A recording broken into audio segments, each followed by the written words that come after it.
Hello everyone, welcome back to Bookish English. I hope you're all doing well and excited to learn something new today. If you're someone who wants to speak English fluently, confidently, and naturally, then this lesson is for you. Today, I am going to teach you how to think in English, which is one of the most important steps to becoming a fluent English speaker. We all know how frustrating it can be when we have to stop and translate sentences from our native language into English before speaking it. It slows us down, makes us feel less confident, and often leads to mistakes. Wouldn't it be amazing if you could skip that translation process and just think in English from the start? Well, I'm here to tell you that it's possible. By following 4 simple stages, you can train your brain to think directly in English, and trust me, this will make a huge difference in how you speak. Before we start, don't forget to subscribe to Bookish English if you haven't already. This way, you won't miss any of our lessons that will help you on your journey to speaking fluent English. Now let's get into today's lesson: how to think in English.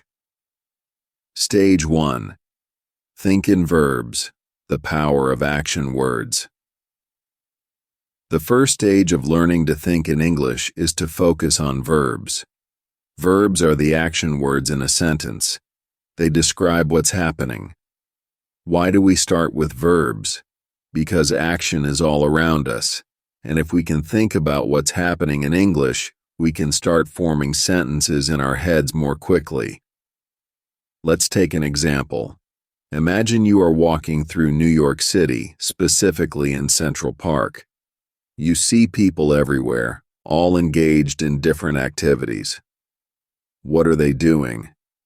Some people are running, others are talking. You see a dog chasing a ball, and someone is feeding pigeons. These actions are described using verbs: run, talk, chase, feed. By observing the actions around you, you can start thinking about them in English. This process of observing and identifying actions is something you can do anywhere. Whether you're standing at a bus stop in London, waiting at a traffic light, or sitting in a cafe in Paris, there are always actions happening around you. For example, on a busy street in Tokyo, you might see people walking quickly, someone riding a bicycle, or a group of friends laughing.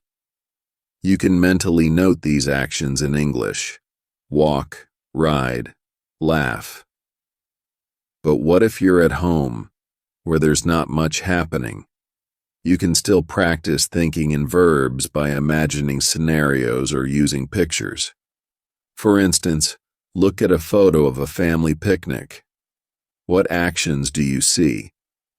Maybe they are eating, playing, or relaxing. Even when you're indoors, you can practice identifying actions by thinking about what you might do in different situations. Imagine you're in your kitchen. You might be cooking, cleaning, or washing dishes. Key practice. Tip: set aside 5 to 10 minutes each day to practice thinking in verbs. Pick a different place each day and focus on the actions happening around you. As you do this regularly, you'll train your brain to think about actions in English, making it easier to describe what's happening in the moment. Stage 2. Think in nouns, naming the world around you. Once you've practiced thinking in verbs, it's time to move on to nouns. Nouns are words that name people, places, things, or ideas. Just like verbs, nouns are everywhere. Everything around you has a name, and if you can think of these names in English, you'll be one step closer to thinking and speaking fluently. Let's take an example from a different city. Imagine you're in Sydney, Australia, standing by the famous Sydney Opera House. As you look around, you see the building, the harbor, and many tourists taking photos. You also see a boat in the water and a few seagulls flying above. Each of these things is a noun: building, harbor, tourists, boat, seagulls. It's important to practice thinking in nouns wherever you are. If you're at a market in Delhi, India, you might see fruits, vegetables, spices, and vendors. These are all nouns that describe the objects and people around you. Even if you're just sitting in your room, you can look around and identify nouns. For example, you might see a table, a chair, a book, and a laptop. Another great way to practice thinking in nouns is to describe what you're carrying with you. What's in your bag?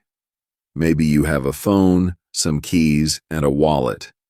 If you practice naming these objects in English, it will soon become second nature. Over time, this will help you think faster and more clearly in English. Key practice tip: spend a few minutes each day naming the objects around you in English. Whether you're outside, at home, or even traveling, challenge yourself to identify everything in English. For instance, if you're visiting Barcelona, Spain, look around and name things like buildings, bicycles, cafes, and tourists. The more you practice this, the more your brain will automatically think in English. Stage 3. Think in sentences, connecting verbs and nouns. Once you're comfortable thinking in verbs and nouns, it's time to move on to the next step: thinking in sentences. This is where you start putting verbs and nouns together to describe what's happening around you in full sentences. At this stage, it's important to start simple. Don't worry about making long, complicated sentences. Just focus on creating short, clear sentences that describe what you see. For example, if you're in Cape Town, South Africa, looking at Table Mountain, you might say, "The tourists are climbing the mountain. The sun is shining. The wind is blowing." These are simple, but they allow you to practice thinking in complete sentences. Now, let's imagine you're in Toronto, Canada, sitting in a park. What's happening around you? You could describe the scene like this: a family is having a picnic. The children are playing with a ball. The birds are flying in the sky. These sentences are short, but they effectively describe what's happening around you. As you become more comfortable, you can start making your sentences longer. For example, if you're in Berlin, Germany, walking near the Brandenburg Gate, you might say, "A group of tourists is taking pictures of the monument. Some of them are listening to their tour guide. While others are checking their maps." This sentence combines multiple verbs and nouns, giving a fuller description of the scene. The goal here is to get used to thinking in sentences instead of just words. This will help you when you're speaking, as you won't have to stop and think about each individual word. Your brain will automatically form sentences in English. Key practice. Tip: every day take 10 to 15 minutes to describe your surroundings in sentences.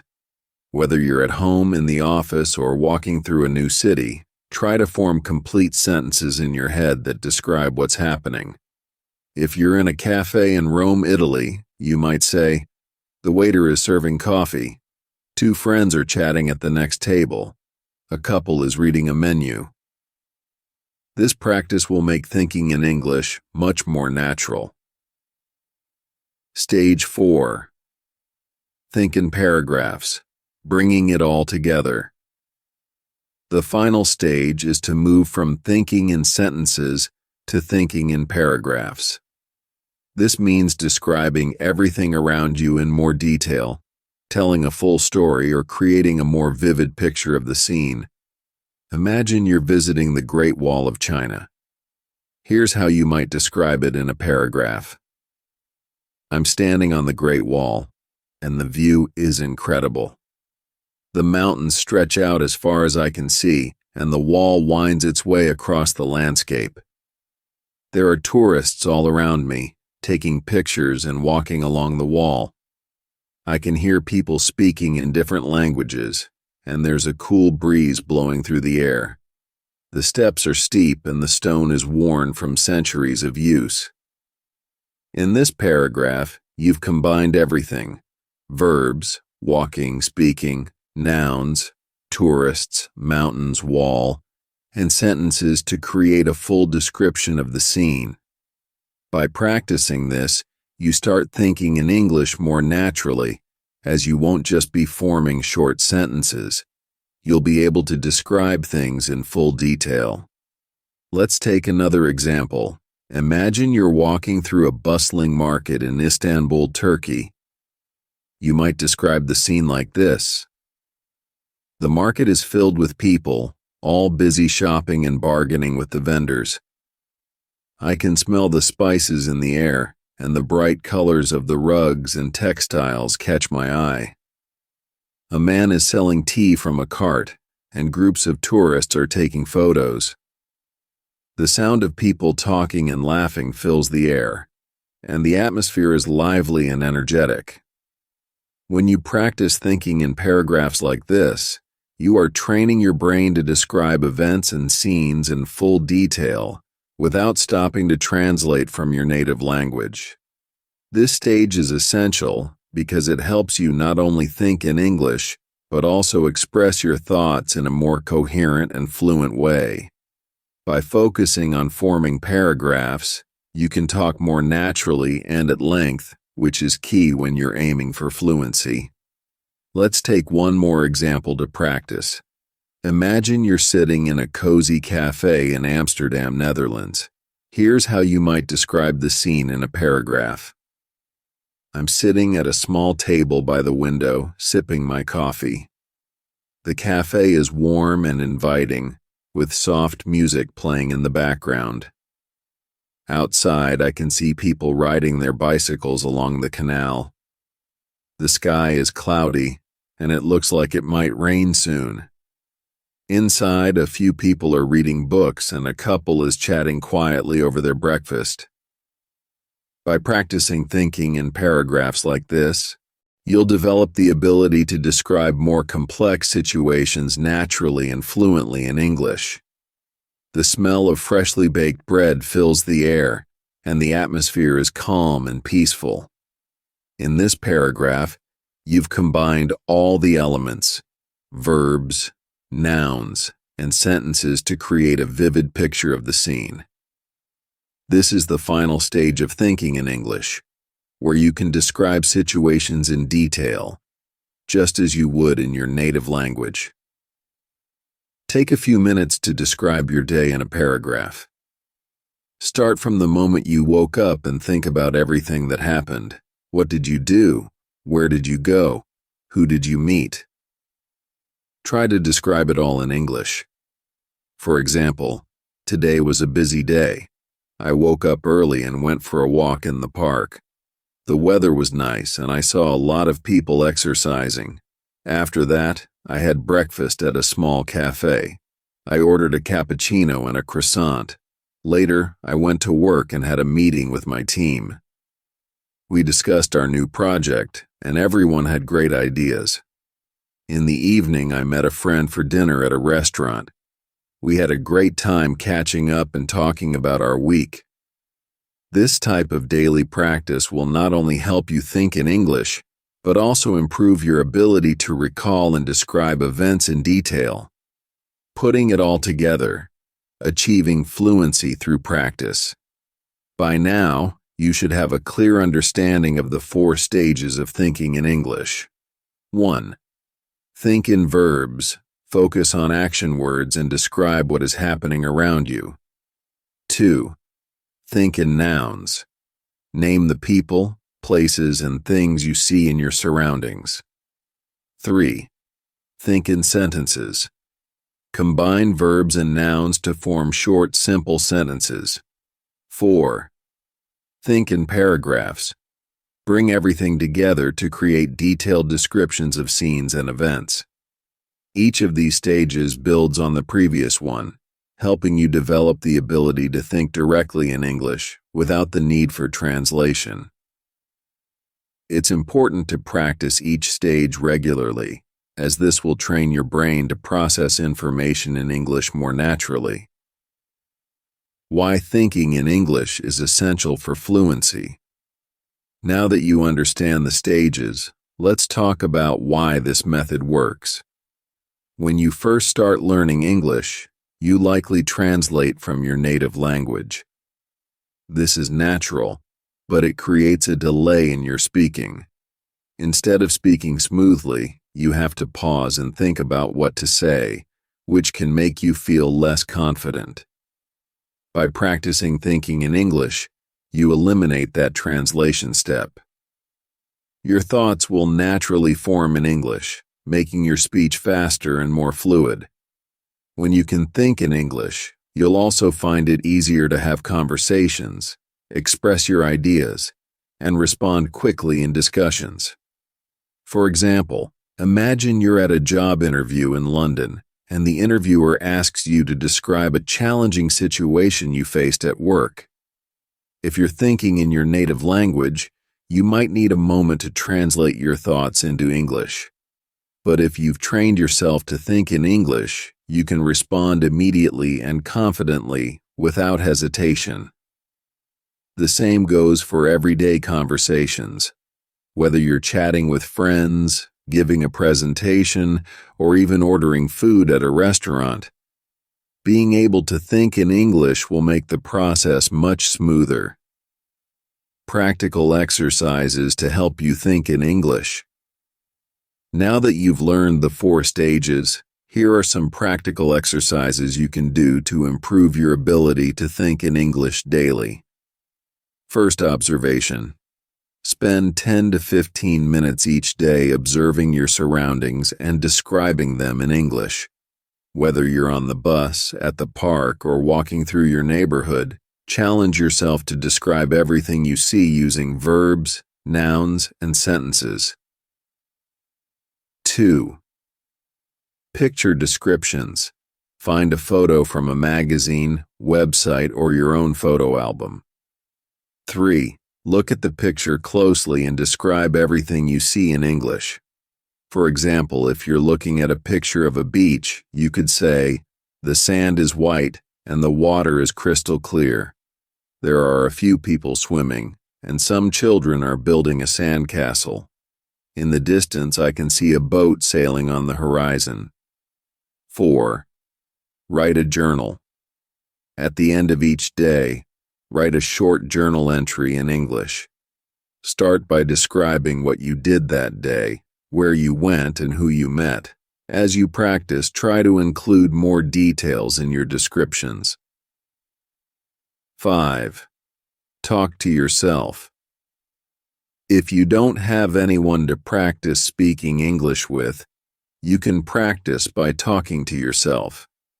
Pick a topic and try to talk about it for a few minutes. For example, you could describe your favorite movie, explain how to make your favorite dish, or talk about your plans for the weekend. 6 set language challenges. Challenge yourself to think in English for short periods throughout the day. For example, set a timer for 5 minutes and commit to thinking only in English during that time. Gradually increase the time as you become more comfortable. 7. Final thoughts. The road to fluency. Learning to think in English is a journey, and it requires patience and practice. The more you engage with the language, the more natural it will feel to think, speak, and express yourself in English. By following the 4 stages, verbs, nouns, sentences, and paragraphs, you'll build a strong foundation for fluency. 8. Remember, the key to success is consistency. Practice every day, even if it's just for a few minutes, and you'll see improvement over time. It's normal to make mistakes along the way, but don't let that discourage you. Every mistake is an opportunity to learn and grow. 9. So, Are you ready to take the next step on your English learning journey? Start practicing today, and soon you'll be thinking in English like a native speaker. 10. Thank you for joining me in today's lesson on Bookish English.